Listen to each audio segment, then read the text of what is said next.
오늘 주제가 우리 믿음의 선진 지도자에 관한 또 주제여서 하나님께서 적당하게 오늘 일남전도의 타이밍이 잘 맞아서 감사합니다.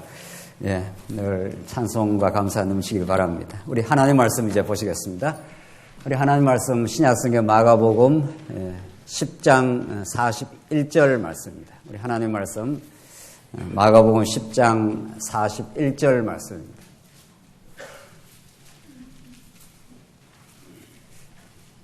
예, 찾으신 줄 알고 봉독 드리겠습니다. 신약성경 마가복음 10장 41절 말씀입니다. 열 제자가 듣고 야고보와 요한에 대하여 화를 내거늘 예수께서 불러다가 이르시되 이방인의 집권자들이 그들을 임의로 주관하고 그 고관들이 그들에게 권세를 부리는 줄을 너희가 알거니와 너희 중에는 그렇지 않을지니 너희 중에는 누구든지 크고자 하는 자는 너희를 섬기는 자가 되고 너희 중에 누구든지 어뜸이 되고자 하는 자는 모든 사람의 종이 되어야 하리라. 인자가 온 것은 섬김을 받으려 함이 아니라 오히려 섬기려 하고 자기 목숨을 많은 사람의 대속물로 주려 함이니라. 45절까지 우선 봉독 드렸습니다.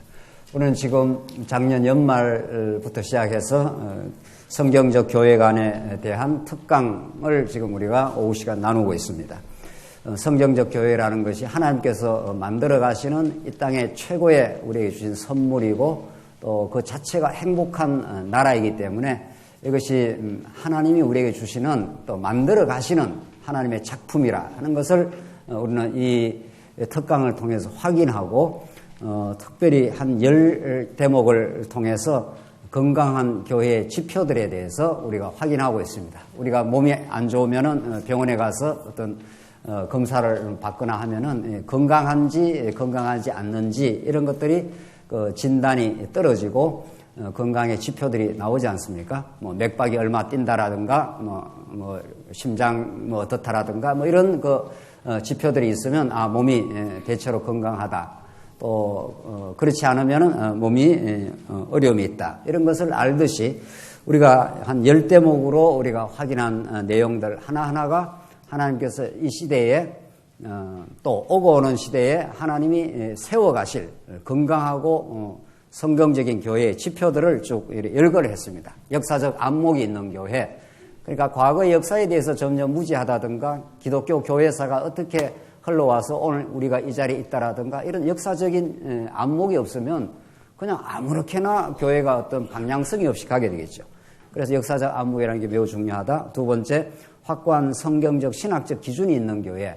오늘 성경에 확고부동한 어떤 하나님이 어떠신 분이다 하는 기준을 성경에서 제시를 해놨기 때문에 그것을 잘 깨닫고 따라가는 것이 우리가 바른 하나님을 믿을 수 있다. 그래야 우리 교회 생활이 건강해지고 우리 교회 생활이 복되게 된다. 세 번째, 성경 진리를 가르치고 배우기를 절개하는 교회.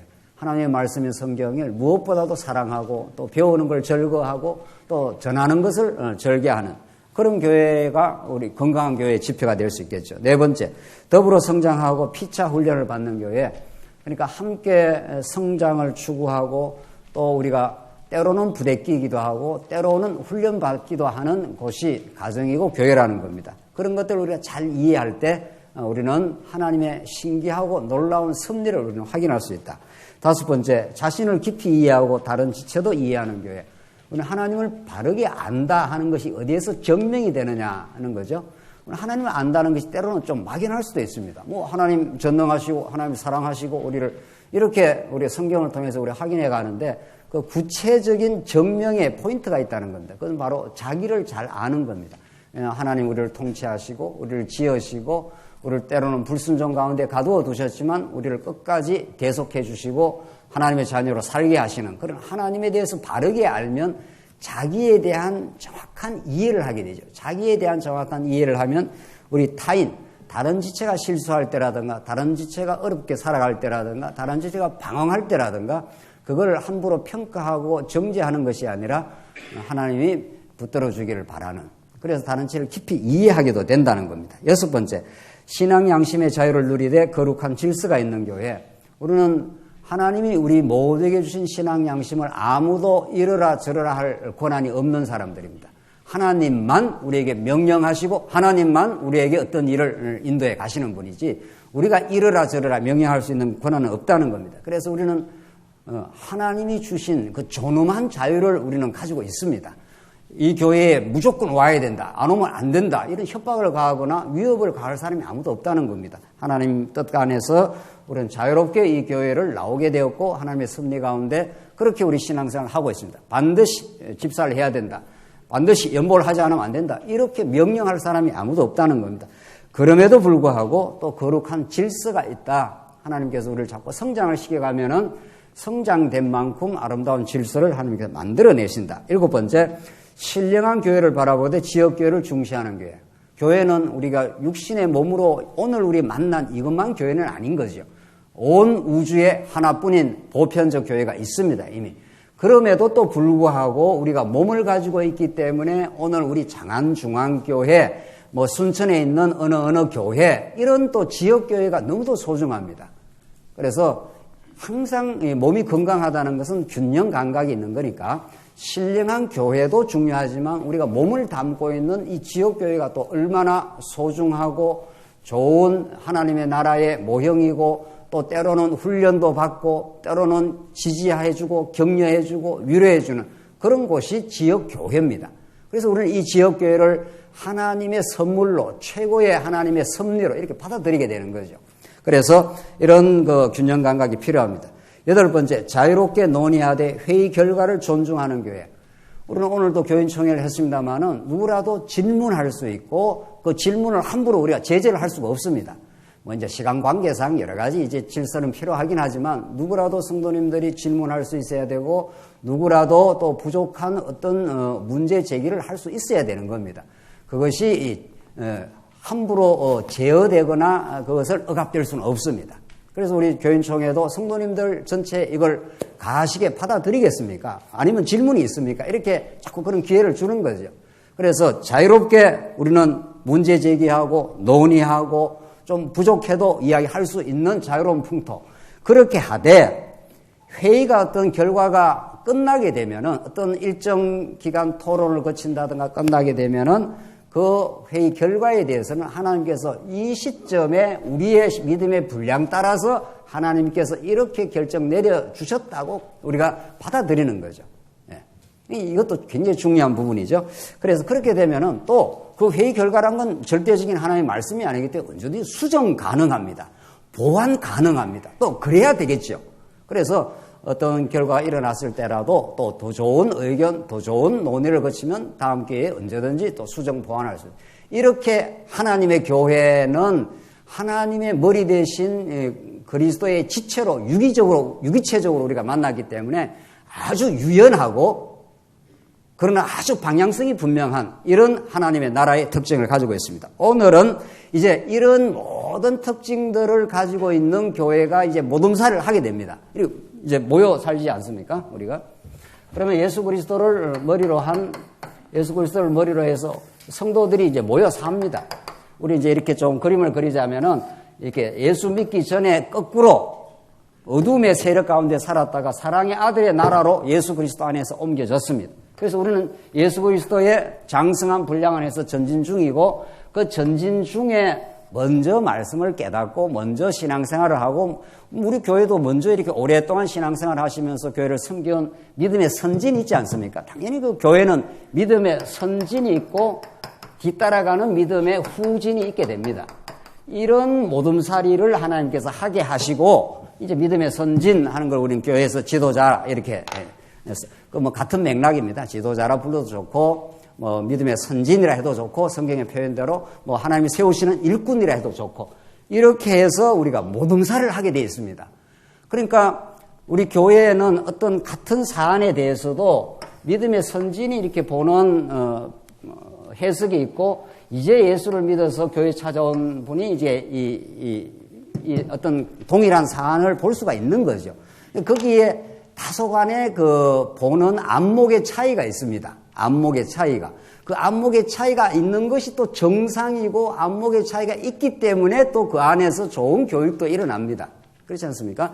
그래서 오늘 주제는 이제 거의 마지막 단계에 왔는데 이제 하나님이 우리 교회를 세우시고 교회의 지도자인 믿음의 선진들을 먼저 세워서서 교회에 먼저 짐을 지고 봉사하며 교회를 이렇게 섬겨가고 있습니다. 그러면 교회는 새로운 성도들이 자꾸 유입이 됩니다. 우리 최근에도 우리 교회를 찾아와서 원입교인으로 또 혹은 등록교인으로 자꾸 찾아오지 않습니까?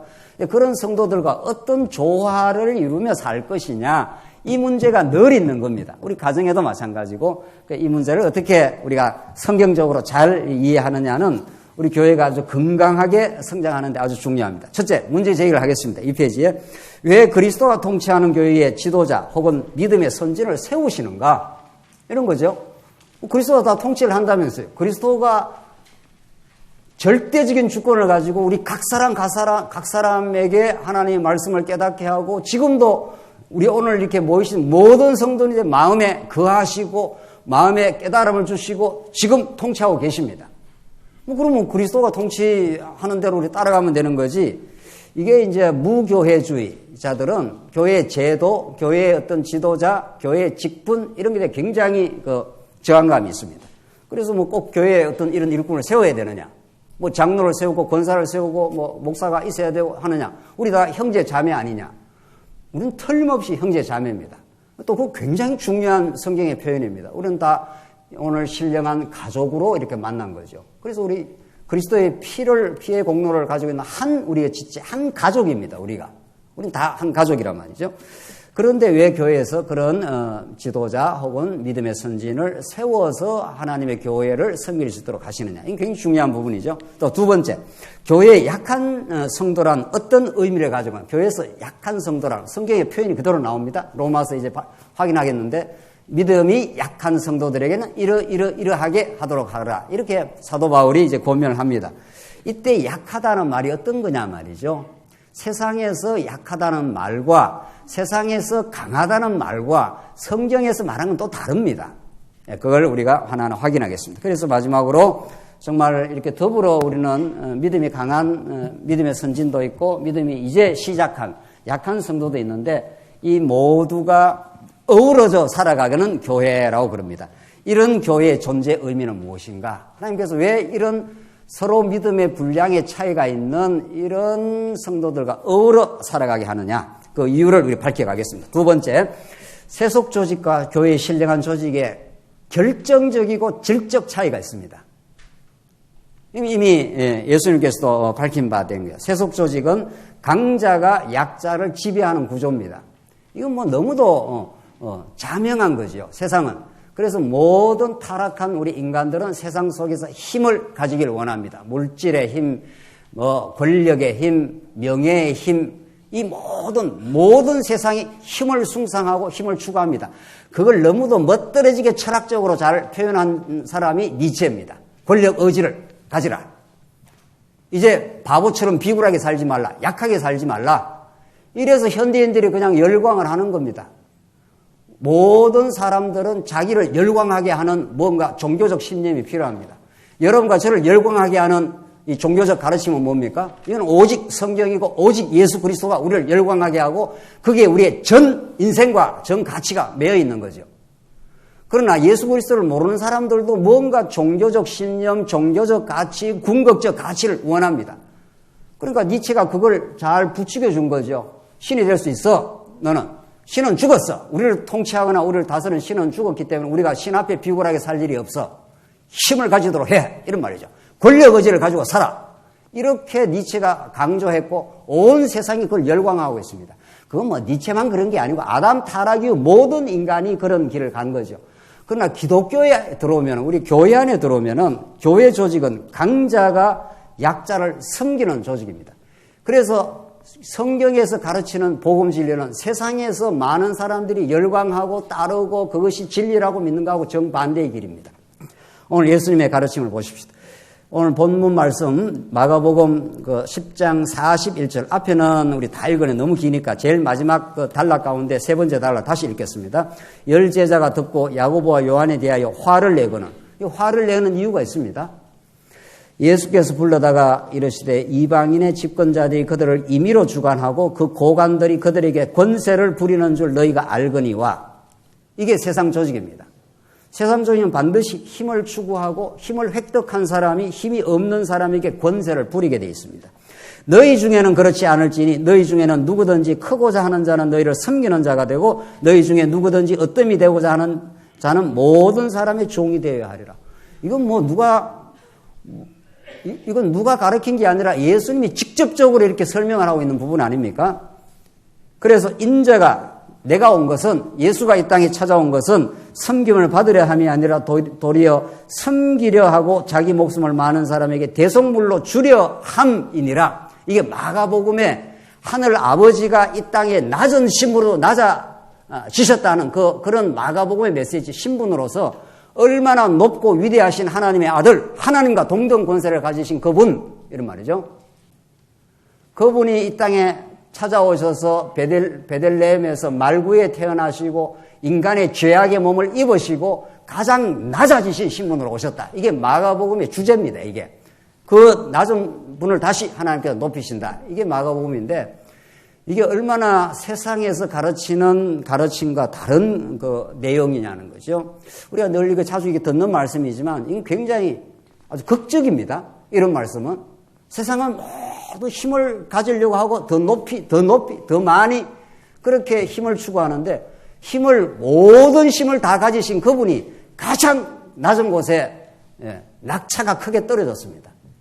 가장 죄악의 몸을 입으시고 이 땅에 찾아오셔서 죄인들의 친구가 되어주시고 세리와 창기들의 친구가 되어주신 분입니다. 그래서 우리는 이 복음을 듣고 열광하고 놀라고 감사하고 이런 겁니다. 그분이 그렇게 찾아오지 않았으면 우리도 다 죄악 가운데 허우적거리며 지금도 힘을 가지려고 발부둥치며 힘 못 가졌다고 절망하며 힘 가진 사람 부러워하며 이렇게 살지 않겠어요, 우리도? 오늘 본문은 10제자가 듣고 야고보와 요한에 대해서 화를 냈다는 겁니다.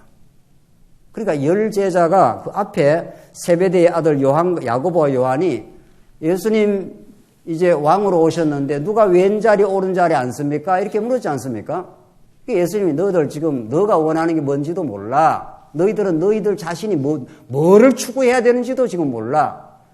이래가지고 예수님께서 지금 이제 하시는 말씀이 10제자가 야고보와 요한에 대해서 엄청 화를 냈다는 겁니다. 왜 너희들만 왼자리 오른자리 차지해? 이런 거죠. 모든 사람들이 그걸 추구하고 있습니다. 여러분과 저도 정확하게 이 복음을 안 들으면 그 길을 갈 겁니다. 그래서 너무도 세속 조직과 교회의 신령한 조직, 성령이 통치하는 우리 교회는 근본적으로 다릅니다. 조직의 목적도 다르고 조직의 의미도 다르고 그 결과도 다릅니다. 그런 놀라운 복음 속에 우리가 와 있습니다. 세 번째, 교회의 섬김으로 다스리는 속성을 한번 보겠습니다. 교회는 근본 그리스도의 은혜의 말씀이 통치하고 있습니다. 어느 성도님들에게도 하나님의 말씀이 통치하고 말씀의 깨달음이 있으면 누구나도 단단해지고 누구나도 마음에 기쁨이 생기고 누구나 자유함을 누리게 됩니다. 이건 하나님이 주신 특권이고 하나님이 하시는 일인데 그런데 과정에서는 하나님이 지도자 혹은 믿음의 선진의 지혜와 사랑을 통해서 그 지도자라는 것이 이제 점점 설명하겠습니다만은 그리스도를 추구하는 본된 삶을 하나님께서 살게 하신다는 겁니다. 그래서 근본적으로는 말씀이 통치하시는 거고 이 모든 성도를 지배하고 통치하시고 마음의 평안을 주는 건 예수 그리스도의 말씀이고 하나님의 말씀이고 그리고 직접적으로 교회를 이제 섬겨 나가는 데는 하나님이 선진을 먼저 세운다는 겁니다. 우리 교회도 뭐 장로님들, 권사님들 다 먼저 오래 신앙생활 하신 분들이겠잖아요. 뭐 목사 다 마찬가지죠. 그래서 먼저 선진이 이 예수 그리스도의 말씀을 깨닫고 이 선진 자체가 그리스도를 향해서 힘차게 이제 전진을 한다는 겁니다. 그래서 교회는 3페이지에 보십시다. 사도 바울이 뭐라고 하는가 하면 사도 바울이 표대를 향하여 그리스도 예수 안에서 하나님이 위에서 부르신 부름의 상을 위하여 달려가노라. 그러므로 누구든지 우리 온전히 이룬 자들은 이렇게 생각할지니 만일 어떤 일에 너희가 달리 생각하면 하나님이 이것도 너희에게 나타내시리라. 오직 우리가 어디까지 이르렀든지 그대로 행할 것이라. 형제들아 너희는 함께 나를 본받으라. 그리고 너희가 우리를 본받은 것 같이처럼 그와 같이 행하는 자를 눈여겨보라. 지금 사도 바울이 우리에게 교회 안에서 믿음의 선진이 어떻게 전진하고 어떻게 살아간다는 걸 너무도 정확하게 가르쳐주고 있습니다. 이게 이제 성령께서 하시는 일이죠. 그래서 표대를 향해서 내가 붙잡힌 바 된 그것을 또 잡으려고 바울은 지금도 달려가고 있다. 그러니까 완성에 이른 사람이 있다, 아무도 없다, 이런 뜻입니다. 그러니까 믿음의 선진은 더더욱이 그리스도를 향하여 지금 표대를 향해서 전진하고 있는 사람이고, 두 번째가 믿음의 선진은 뭐라고 후진들한테 이야기를 해주는가 하면, 형제들아 너희는 함께 나를 본받으라. 그리고 너희가 우리를 본받은 것처럼 그와 같이 행하는 자들을 눈여겨보라. 이렇게 해서 이렇게 믿음의 선진은 예수 그리스도의 말씀을 너무도 사모하고 그 안에서 마음의 평화를 얻고 이렇게 전진을 한다는 겁니다. 이렇게 전진하는 나를 본받으라. 지금 이렇게 말하지 않습니까? 이 말이 우리들한테 너무도 무겁게 다가오지 않습니까? 우리가 조금이라도 교회에서 믿음의 선진을 하면은 후진한테 너 이렇게 해, 저렇게 해, 그렇게 하면 안 돼, 저렇게 물론 어떨 때는 적절한 사랑의 권면을 할 때가 있지만, 본질적으로 믿음의 선진이 하나님께서 하게 하는 본질적인 일은 어떤 권면 이전에 본인이 그렇게 사는 겁니다. 그래서 이 말이 굉장히 무거운 말입니다. 우리들한테는. 우리 성도들한테는. 예를 들어 봅시다. 작은 교회인 가정에 한번 보십시다. 부모가 이제 믿음의 선진이라고 보십시다. 우리 자녀들은 부모가 하는 일을 그대로 보고 자랍니다. 이건 더도 덜도 아닙니다. 말로 교육이 되지 않는 곳입니다. 가정이라는 게. 가정은 사랑과 본받는 장소입니다. 그래서 우리 옛날 말에 이런 말이에요. 쟤는 본배가 없다 그러지 않습니까? 이 말 잘 안 쓰나요? 본바가 없다, 그리고 본바가 없다, 이런 뜻입니다. 그러니까, 어릴 때 10년이든 20년이든 30년이든 부모 곁을 이제 이렇게 부모 안에 살다가 떠나지 않습니까? 그 20, 30년 동안 내가 치입시다, 예컨대. 이제 장가가고 이제 떠나가야 될 때, 아이들이. 그러니까 너무도 많은 밀착된 관계인데, 부자 관계라는 거는, 부모 자식 관계라는 거는. 그 속에서 무슨 말로 너 이렇게 살아야 된다, 저렇게 살아야 된다는 그 말이 자녀에게 먹혀 들어가는 게 아니라 부모의 그 뒷모습을 보고 자란다는 거죠. 부모가 그렇게 고생도 하고 수고도 하고 교회도 열심히 내고 뭐 이렇게 성도들을 사랑하고 섬기는 걸 좋아하고 뭐 이러면은 그게 그냥 각인이 된다는 겁니다. 교육학에서, 제가 교육학을 전공했지 않습니까? 교육학에서 그 유명한 말이 있습니다. 말로 안 된다는 겁니다, 교육이. 세상 교육학에서도. 그래서 이거는 엄격한 것이고 정직한 세계입니다. 중요한 것은 부모도 자녀도 죄인이고 사랑하려고 하지만 우리는 너무도 실수와 가오가 많고, 그래서 피차 혹은 자녀에게도 잘못했다고 인정하고 사과하고 이렇게 살아가는 곳을 우리는 사랑의 공간이라고 합니다. 교회도 마찬가지, 우리 가정도 마찬가지입니다. 구약의 선지서 말씀 전부가 하나님께서 때리고 싸매 주신다, 이렇게 말합니다. 그래서 이 사랑의 공간 안에 오히려 더 아픔도 있습니다, 사실은. 여러분들 가정 안에 아픔이 없습니까? 다 있는 겁니다, 사실은. 가정 안에도. 왜냐하면 너무도 이렇게 사랑의 관계이기 때문에 더 많이 이렇게 밀착되어 있기 때문에, 세상에서는 밀착되어 있지 않기 때문에 직장 가서 자기 일만 하고 그냥 끝나면 땡입니다. 그러나 가정, 교회, 이건 굉장히 인격적으로 연루가 되어 있기 때문에 상처를 받으면 많이 받습니다. 그거 아십니까? 교회 안에서, 가정 안에서 어려움을 겪으면 그게 굉장히 힘들고 아픈 겁니다. 가정 안에 아무도 어려움이 없으니까 뭐 제가 할 말이 없는 거죠. 네. 네. 그렇습니까? 저는 가정 안에서도 많이 어려움을 겪어왔는데요. 아프고 힘든 어려운 시간들을 겪으면서 진짜 회복이 필요하고 치유가 필요하고 그래서 말씀이 필요하고 그런 거구나. 그래서 오히려 많이 아프고 많이 치유를 받습니다. 복음 안에서. 그래서 정말 우리는 이 교회라는 깊은 속성을 우리가 바르게, 올바르게 이해할 이유가 있습니다. 요컨대 정리를 하자면은 믿음의 선진이라는 것은 그냥 복음에 감격해서 자기가 그렇게 이렇게 뚜벅뚜벅 한 걸음 한 걸음 살아가는 길입니다. 그걸 우리 후진들이, 우리 가정에서는 자녀들이 보고 자랍니다. 그래서 이건 굉장히 무거운 하나님의 언약적 명령이고 이게 성령께서만 우리에게 만들어내시는 일입니다. 하나님, 내가 여기까지 왔고 부족한 대로 하나님의 은혜 속에 이렇게 자라왔고 또 많이 우리가 어리석은 부분도 많지만 표대 대신 그리스도를 향해 전진을 하겠습니다. 우리 자녀들, 우리 믿음의 후진들이 그렇게 사라져 가도록 하나님께서 우리 스스로가 그 길을 가게 하시옵소서. 그런 우리가 하나님 앞에 마음을 가질 수밖에 없습니다. 그래서 정말 섬긴다는 것은 말로 되는 게 아니라 이미 우리가 교회 생활 속에 들어오고 가정 생활 속에 들어오면은 그런 복음의 감격과 기쁨이 나를 그렇게 움직여 갈 겁니다. 스스로가 부족한 게 있으면 더 성숙하면 될 것이고 스스로가 더 진지하지 않았으면 진지한 말씀을 더 깊이 깨닫고 전진해 가는 거죠. 그래서 정말 전진하는 그 방향을 보면서 후진들이 새 길을 찾습니다. 우리 교회가 이만큼 하나님의 은혜 가운데 지켜져 왔고 또 언약 성취라고 하는 체계적이고 확실한 기준이 우리에게 서 있습니다. 이것을 우리 후진들이 잘 갈무리해서 정말 마음의 자유와 평강을 얻을 수 있도록 우리가 그걸 물려주고 이제 떠나가야 될 건데 그렇게 되기 위해서는 우리 스스로가 갱신되고 우리 스스로가 그렇게 그리스도를 본받는 자로. 자, 이 본받는다는 것도 잘 이해를 하셔야 됩니다. 성경에서 본받는다 하는 것을 이걸 도덕적 수준에서 깨닫는 거하고 복음적 수준에서 다릅니다. 도덕적 수준에서 내가 이렇게 잘하니 널 날 따라라 이러면 그런 사람이 있겠냐고요, 세상에. 우리는 아무리 복음 안에서 이렇게 살다가도 하나님이 안 붙들어 주시면 사도 바울도 마찬가지고 다윗도 마찬가지입니다. 다윗이 그렇게 믿음이 좋고 정말 대단한 골리앗을 때려눕히는 믿음의 용장이었지만 하나님이 안 붙드시면 그냥 아무것도 아닙니다. 그래서 우리가 본받는다는 것도 도덕적으로 내 행위를 잘 본받아 이러면 누가 자신 있게 이 말을 할 수 있냐고요. 그렇지 않습니다.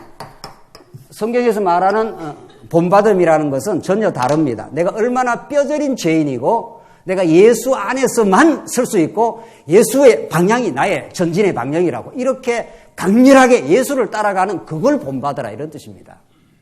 내가 똑똑하고 내가 상당히 도덕적인 인생이 되었으니 내 행동을 본받으라 이런 사람은 없다는 겁니다. 이 세상에. 그래서 우리는 실수하고 가정에서도 어려움을 겪고 이렇게 해도 우리는 다시 회복할 수 있고 더욱 그래서 실수가 많기 때문에 우리는 예수를 우리 가정의 주인으로 모시고 산다. 우리 교회에서 우리 예수 그리스도만이 우리의 전진의 방향이고 우리는 그걸 따라가면서 산다. 그러면 우리 후진들도 그걸 보면서 따라올 것입니다. 네 번째 봅시다. 누가 교회에서 진정한 지도자, 믿음의 선진인가? 첫 번째, 누가 도대체 믿음의 성경이 말하는 믿음의 선진 혹은 지도자는 어떤 사람인가? 첫째, 삶의 경험 속에서 자신이 죄인의 괴수인 줄 뼛속 깊이 아는 성도입니다. 이미 제가 설명을 드렸습니다마는 본을 받아라 혹은 내가 믿음의 선진으로서 이렇게 살아간다는 게 도덕적 개념이 아닙니다. 도덕이라는 건 인간의 행위입니다. 내가 이렇게 잘 이렇게 멋들어지게 행동을 한다 이런 뜻 아닙니까? 그런 뜻 아닙니다.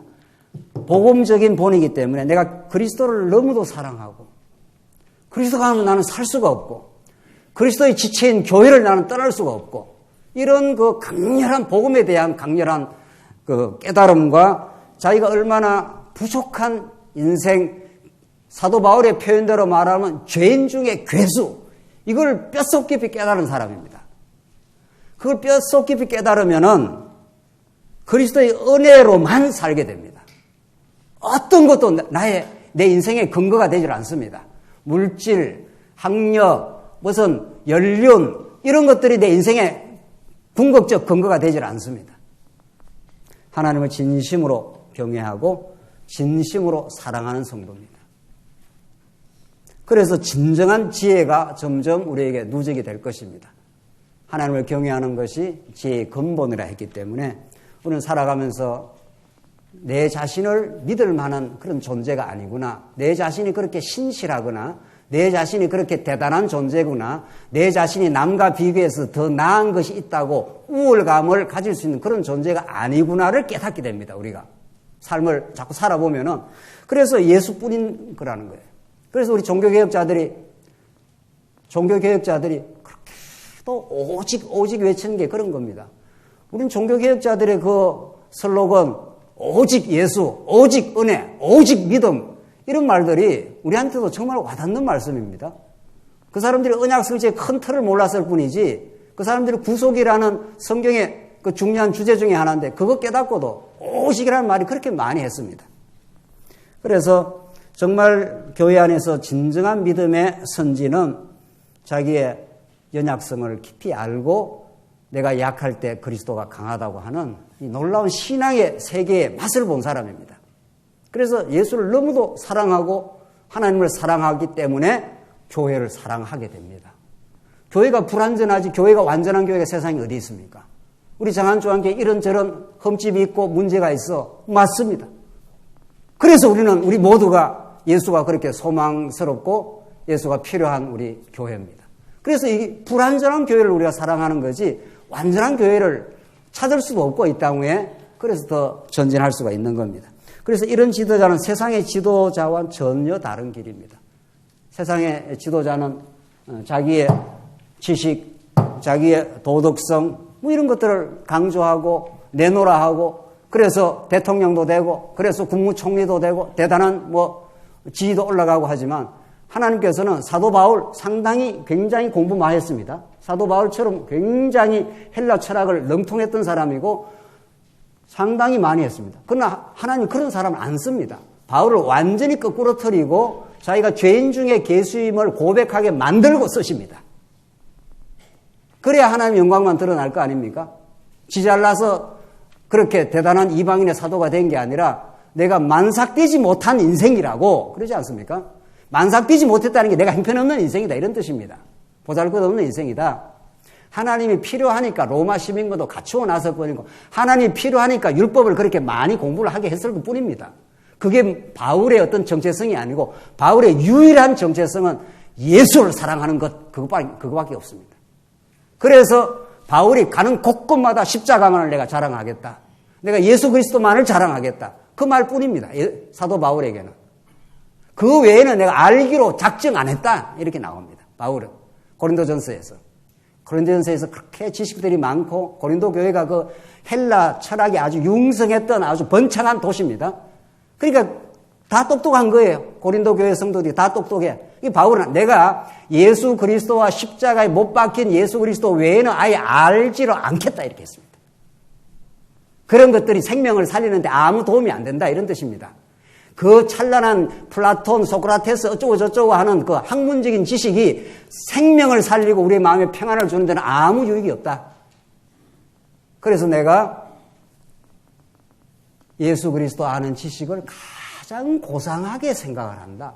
바울 어떤 서신을 보라 말이죠. 그 예수에 대한 찬양, 그리스도에 대한 그 가치 그것뿐입니다. 바울이 그렇게 바보가 아니거든요. 그런데도 그 예수를 알고 나서는 그게 전부 다라고 또 실제 그게 가치가 있는 거니까. 그래서 그걸 그렇게 믿고 그걸 따르고 그걸 온몸으로 자기 가치를 느끼는 사람을 우리는 믿음의 선진이라고 한다는 거죠. 믿보다 모든 사람이 받을 만한 이 말이요 그리스도 예수께서 죄인을 구원하시려고 세상에 임하셨다 하였도다. 죄인 중에 내가 괴수니라. 바울이 무슨 죄를 그렇게 많이 지어가지고 죄인 중에 괴수가 뭡니까? 권사님한테 물어봐야죠. 괴수가 뭡니까? 괴수가. 우두머리다 이런 뜻입니다. 뭐 무슨 바울이 그렇게 무슨 뭐 흉악한 뭐 사람을 때려 죽였습니까? 뭐 어떻게 했는지 이렇게 자기가 죄인 중에 괴수라 그럽니까? 이거는 그 영적 깨달음입니다. 무슨 바울이 무슨 사람 돌아다니면서 뭐 간음을 했거나 뭐 살인을 했거나 이런 차원이 아닙니다. 하나님 앞에서 자기가 하나님 노릇했다 하는 그 엄청난 영적 자각을 했습니다. 하하, 이런 존재였구나, 인간이. 그래서 내가 100% 완벽하게 예수 그리스도의 은혜가 아니면 안 되는 거구나. 이걸 이제 깨달은 사람 아닙니까? 그러나 내가 긍휼을 입은 까닭은 예수 그리스도께서 내게 먼저 일체 오래 참으심을 보이사 후에 주를 믿어 영생 얻는 자에게 본이 되게 하려 하시면 이때 본이 도대체 뭐냐고요. 이때 본이 뭐 도덕적으로 뭐 멋있게 잘 행동하는 걸 보니 여기서는 그 본이 아니잖아요. 내가 죄인 중에 괴수인데도 하나님이 나를 사용했다. 그게 본이라는 겁니다. 분명하죠? 내가 이렇게 멋있게 행동을 잘 했기 때문에 날 따라오라는 게 아니고 나는 죄인 중에 괴수인데 내가 오히려 예수 믿는 사람을 교회를 핍박하려고 다메섹 도상으로 아주 사내들의 공회의 앞잡이가 돼서 내가 이렇게 강력하게 살았던 사람인데 예수 만나고 나서 내가 아무것도 아니구나. 하나님의 은혜가 아니면 내가 완전히 죄인 중에 괴수구나. 그걸 깊이 깨달아서 하나님이 쓰셨다는 겁니다. 그걸 본받게 하려고 나 같은 인생도 하나님이 쓰신다는 거예요. 우리는 교회에 와서 무슨 조건이 돼야 물질이 좀 있어야 무슨 대단한 무슨 지식이 있어야 교회 일꾼 된다고 생각하는 엄청난 세속주의가 교회 안에 많이 들어옵니다. 하나님 그렇게 우리를 사용하지 않습니다. 하나님 앞에 아무것도 아닌 인생, 죄인 중에 괴수인 인생, 이런 자각적 깨달음을 주시고 하나님이 들어 쓰십니다. 그래야 그 사람이 많은 일을 했다 칩시다. 바울이 엄청 일을 많이 했습니다. 교회를 얼마나 많이 세웠습니까? 바울처럼. 에베소 교회, 빌립보 교회, 곳곳마다 바울이 다 세운 교회 아니, 물론 바울이 혼자 한 건 아니지만, 동역자들하고 한 거지만은, 바울이 고린도 전서에서 내가 다른 사도보다 더 많이 수고하였으나, 실제로 바울이 많이 수고를 했지 않습니까? 교회도 많이 세우고, 내가 이렇게 잘나서, 내가 이렇게 능력이 많아서 교회를 세웠다. 이런 말이 하나도 없지 않습니까? 그걸 우리는 믿음의 선진이라 합니다. 믿음이라는 게 하나님 그렇게 주어진 선물입니다. 그거에 감격이 있고 감사가 있고 행복이 있고 이런 믿음의 선진과 우리가 더불어 같이 이렇게 전진한다는 것은 너무도 감사한 일이죠. 그래서 지도자, 즉 믿음의 선진, 표현은 여러 가지 쓸 수 있어요. 지도자라 해도 좋고 교회에서의 지도자 혹은 믿음을 먼저 깨달은 사람이니까 믿음의 선진, 또 믿음의 선배, 요즘에는 세상에서는 시니어 이런 말을 쓰더라고요. 시니어 시티즌 해가지고 요새는 나이가 60, 70대여도 다 건강하다는 겁니다. 그래서 복지학과라든가 사회학과 사람들이, 사회학과 학자들이 이거 봐 60, 70대여도 요즘 건강하거든요. 그러니까 얼마든지 지나온 삶을 통해서 터득한 그 삶의 지혜를 가지고 이 좋은 사회를 만들어가는 데 있어서 얼마든지 기여가 될 수 있다는 거예요. 그것을 복지학에서는 시니어 시티즌이라 해주자. 이렇게 이름을 붙였어요. 시니어라는 게 뭡니까? 주니어라는 게 후배라는 뜻이고, 시니어라는 게 영어로는 선배, 이런 뜻 아닙니까? 그러니까 그런 사람들이 오랜 세월을 살아오면서 가지고 있는 믿음의, 그 사람들은 믿음은 아니고, 사회적인 경륜, 이런 것들이 왜 필요 없겠느냐는 거예요. 그래서 시니어 시티즌이라 해주자. 이렇게 해서 복지학에서 그런 말을 써요, 지금. 성경은 더 말할 것도 없는 거죠. 사실은 우리가 죽는 날까지 이렇게 믿음이 자라가는 거니까. 그러니까 연륜이 더 할수록 믿음이 더 깊어질 가능성은 얼마든지 있는 거죠. 하나님 붙으시기만 한다면. 그래서 정말 누가 진정한 믿음의 선진인가 하면은 말씀에 사로잡히고 삶의 방식이 지혜롭고 감사와 기쁨이 넘치는 성도, 교회와 후진들을 사랑하고 그래서 그리스도의 마음으로 성도를 돌보고 싶고 이런 믿음의 선진이 있는 교회는 참 행복한 교회입니다. 이런 지도자를 또 성도님이 당연히 존중하게 되겠죠. 제가 예를 하나 들어보겠습니다. 이건 나이하고도 엄격하게도 관계없습니다. 물론 이제 대체로 연세가 많으시면 우리 오늘 남존대처럼 연세가 많으시면 연륜이 다 깊어지는 게 사실인데 제가 이렇게 한번 청년부에 가서 질문을 한번 던져봤습니다. 누가 진정한 청년인가?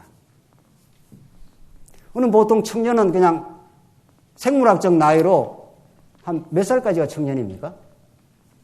우리 교회 청년부가 몇 살까지? 한 30살까지 칩시다. 30살 넘으면 장가를 가는 거니까. 30살 밑으로가 청년이고 31세부터 노년은 아니죠. 장년이고 노년부가 한 70세 이상이다 치십시다. 그게 맞는 겁니까? 저는 청년부에 가서 그렇게 질문을 던졌습니다. 누가 청년이냐고. 자네들이 청년인지 김규호 목사 청년인지 한번 보자고. 진짜 청년은 생물학적 나이로 사실은 보는 게 아닙니다. 진짜 우리는 이게 사람이 껍데기로 보는 게 아니니까 우리 예수 믿는 사람들은 다 중심을 하나님 우리 중심을 보시는 거고 청년 중에도 늙은 청년이 있고 나이 많으신 분 중에도 청년 같은 늙은이가 있습니다. 그럼 또 무슨 말이냐 말이죠. 실제로 그래요. 이거는 우리가 영적인 진리를 깨닫고 나면은 청년인데 나이는 이제 30한 초반 정도밖에 안 되는데 생각하는 거나 삶의 도전감이나 그냥 공무원이나 해가 살지 뭐 이런 사람들 있잖아요. 요즘에 공무원이 뭐 잘못됐다는 뜻은 아니고 어떤 삶의 도전의식이라든가 내가 공무원을 하든지 뭘 하든지 간에 이것이 하나님이 준 거룩한 직장이고 하나님의 예배의 공간이고 그 자리가 오늘 이 자리만 예배의 공간이 아니잖아요. 그래서 그걸 통해서 하나님을 싱싱하게 배워가고 그래서 하나님께서 여건과 우리에게 믿음을 주시기만 한다면은 이 젊음과 하나님께서 주시는 그 짬짬이의 시간을 통해서 하나님의 교회가 세워지는데 내가 기여를 하겠다. 이런 사람은 연세가 많아도 청년이에요. 공무원이나 하고 살지 뭐. 그래야 먹고 산다더라. 먹고 사는 문제 하나님이 다 해결합니다. 지금 먹고 사는 문제가 다 해결되었으니 여기까지 와 있지 않았어요. 그걸 염려하지 말라라든가 준비를 하지 말자다 이런 말을 제가 하고 있는 게 아니라 공부도 할 때는 공부도 해야 되고 직장생활도 열심히 하고 다 하나님께서 때마다 채우시고 때마다 인도하셔서 먹고 삽니다. 우리가 그의 나라와 그의 의를 추구하라. 그리하면 어떻게 해요? 이 모든 것을 더하여 채우십니다. 하나님이 여러분과 저를 하나님 택한 백성으로 불렀는데 먹고 살게 하지 않겠느냐고요.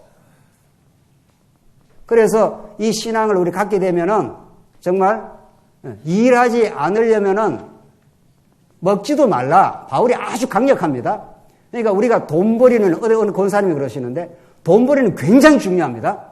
돈 그 자체도 중요하지만 세상을 살아가는 하나님의 도구예요. 하나님이 그 돈을 통해서 우리 우리 육신도 살게도 하고 교회 봉사도 하고 연보도 하고 다 합니다. 그러니까 돈 버리는 활동이 허접한 활동이 아니라 돈 버는 활동은 굉장히 거룩한 활동입니다. 여기에 대해서 확실하십니까?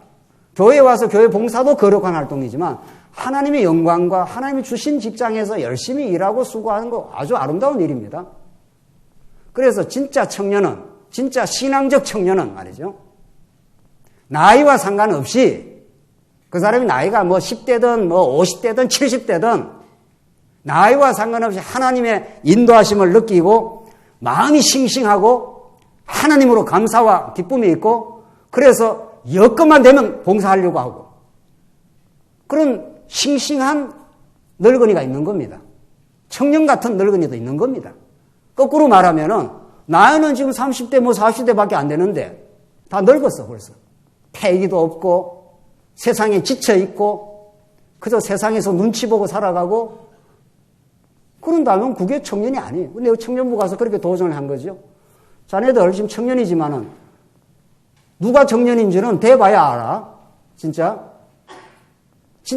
하나님의 인도를 따라가는 참 청년, 진짜 프로 싱싱한 청년은 하나님을 믿고 두려움 없이 전진하고 하나님께서 주신 직장을 가장 고귀하게 생각하고 무슨 직장이든 하나님을 배우는 직장이다고.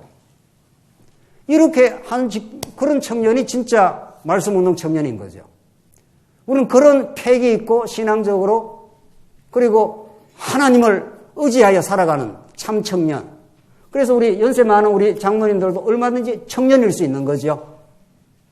하나님 앞에 살아가고 교회 오는 걸 즐겁게 생각하고 할 수 말씀은 우리 다른 지체들을 섬기고 사랑하고 싶어하고 그게 청년이지 누가 청년이냐. 정신적으로 벌써 조로한 청년들이 많은 거죠. 그래서 정말 우리가 이게 교회의 믿음의 선진 문제를 우리가 지금 검토를 하고 있는데 4페이지 가시면 영원한 진리에 대해 탐구의 열정이 있고 의에 줄이고 목말라 하고 교회와 후진들을 돌보고 사랑하는 마음이 있으면 그 사람이 청년입니다. 그 사람이 싱싱한 믿음의 선진이고 청년이라는 거예요. 우리는 그런 자각이 꼭 필요한 거죠. 우리 모두가. 그래서 오늘 본문에 고린도 후서 4장 16절로 18절은 그걸 아주 정확하게 성경은 지금 제가 이렇게 예를 하나 들어드린 것 뿐입니다만은 그걸 성경은 그걸 정확하게 지금 적시를 하고 있습니다. 한번 읽어봅시다. 그러므로 우리가 낙심하지 아니하노니 우리의 겉사람은 낡아지나 우리의 속사람은 날로 새로워지는도다. 나오지 않습니까? 그 사람이 뭘 대수냐고요. 그 사람은 나이가 들면 잠전히 힘도 좀 떨어지고 뭐 그런 거죠. 눈도 좀 잘 안 보이고 말이죠. 그걸 너무 슬퍼할 이유가 없잖아요. 그 사람이 낡아져야 우리가 천국 가는 거죠. 전혀 가치관이 다르지 않습니까? 우리가 예수 안 믿는 사람들이야 늙는 게 괜히 서럽고 늙는 게 힘 떨어지니까 뭐 그런 거지만은 우리야 뭐 힘 떨어지는 게 정상이고, 그러나 그 사람은 낡아지지만 속 사람은 날로 서럽다는 거예요.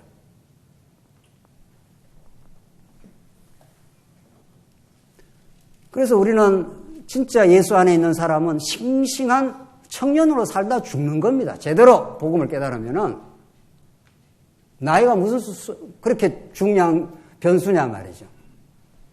하나님께서 물론 뭐 연세가 드신다는 게 참 연륜이 깊어지는 좋은 또 의미도 있지 않습니까?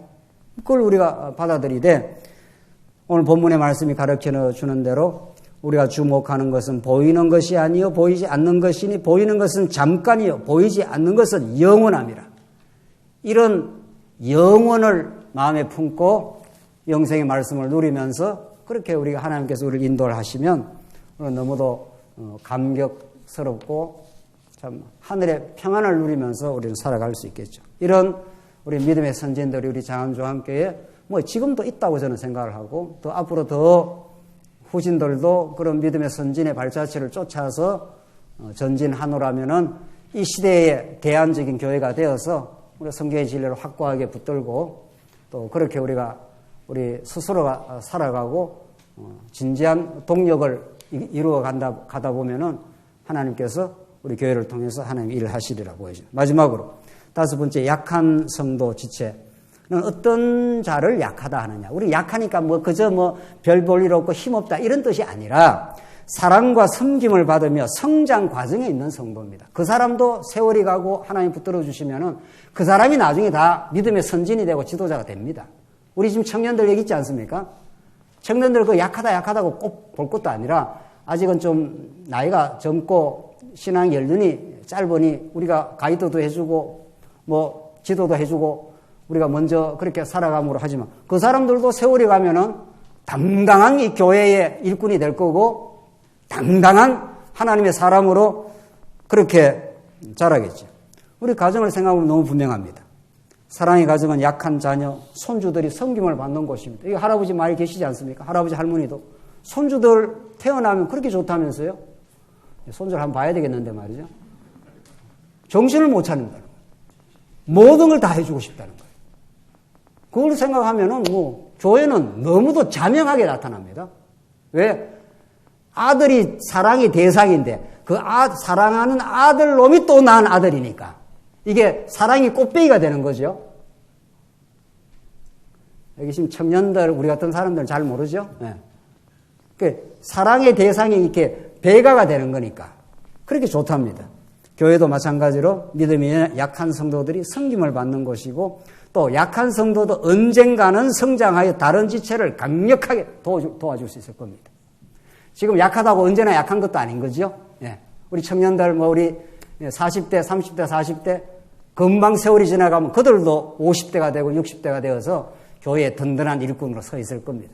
이렇게 하나님께서는 순환을 시키는 거죠. 자, 하나님께서 먼저 이렇게 깨달은 사람이 그리스도의 장성한 분량을 하여서 기쁨으로, 감사함으로 헌신하고 전진하면은 후진들이 그걸 보고, 교회 이렇게 섬기고 이렇게 하는 거구나 하면서 뒤따라가면서 배우고 선진과 후진이 어우러져서 살아가는 곳, 이런 곳입니다. 할아버지만 있으면 집에도 이상하잖아요. 부모만 있어도 이상하잖아요. 자식이 있고 3대가 이렇게 어울러 살잖아요. 요즘은 핵가족이라서 떨어져 살긴 합니다만 마음속에 다 어울러서 사는 그런 것을 우리 이 땅에서 한번 천국을 한 걸 한번 경험해 보고 오라고 하나님께서 천국은 어떻게 이루어지는 것이라고 먼저 믿음에 선진된 사람은 이 예수 그리스도로부터 충만하고 만족한 하나님의 은혜 속에 많이 깨달은 사람, 죄인의 개수였지만은 우리를 붙들어줘서 우리가 이렇게 이 광야 같은 세월이지만 영원을 바라보며 내가 사는 참된 삶의 정체성을 확인하며 지금 죽어도 내 삶에 후회와 아쉬움이 없다고 믿어지는 그런 믿음의 사람으로 믿음의 선진을 세워줬기 때문에 그 사람들이 그 후진들을 그렇게 사랑하고 돌보고 또 그렇게 전진하면은 교회는 그렇게 세워질 겁니다. 이 아름다운 관계를 정말 하나님께서 세우실 것인데 믿음이 연약한 자를 너희가 받되 그의 의견을 비판하지 말라. 어떤 사람은 모든 것을 먹을 만한 믿음이 있고 믿음이 연약한 자는 채소만 먹느니라. 믿음이 연약한 사람들이 못하는 게 있다는 겁니다. 근데 그걸 비판하지 말라. 그걸 다 먹을 수 있는 사람이 있고 거기까지도 그걸 못 먹는 사람이 있다. 하나님이 그렇게 해놨기 때문에 그걸 이해해주고 믿음이 자랄 때까지 기다려주고 그렇게 전진해 가기로 하자. 이게 로마서가 믿음의 약한 자를 바라보는 시각입니다. 하나님께서 우리 교회에 강건한 믿음의 선진들을 세워줘서 그것이 성령 하나님께서 우리 교회를 세워가신다고 하는 뚜렷한 징표입니다. 그 안에 참된 하나님 나라가 있길 바랍니다. 기도하십시다. 자비하신 하나님 아버지 은혜를 감사합니다. 하나님께서 이 시대에 특별한 복음의 말씀을 우리에게 주셔서 그 복음으로 우리 삶의 참된 정체성과 의미를 깨달으며 살 수 있게 해서 감사합니다. 하나님께 세우신 이 교회에 하나님 믿음의 강건한 선진들을 세워주셔서 이 교회가 오고 오는 세대에 복음을 전하는 참 교회 되게 하시옵소서. 예수 그리스도의 이름으로 기도하옵나이다. 아멘.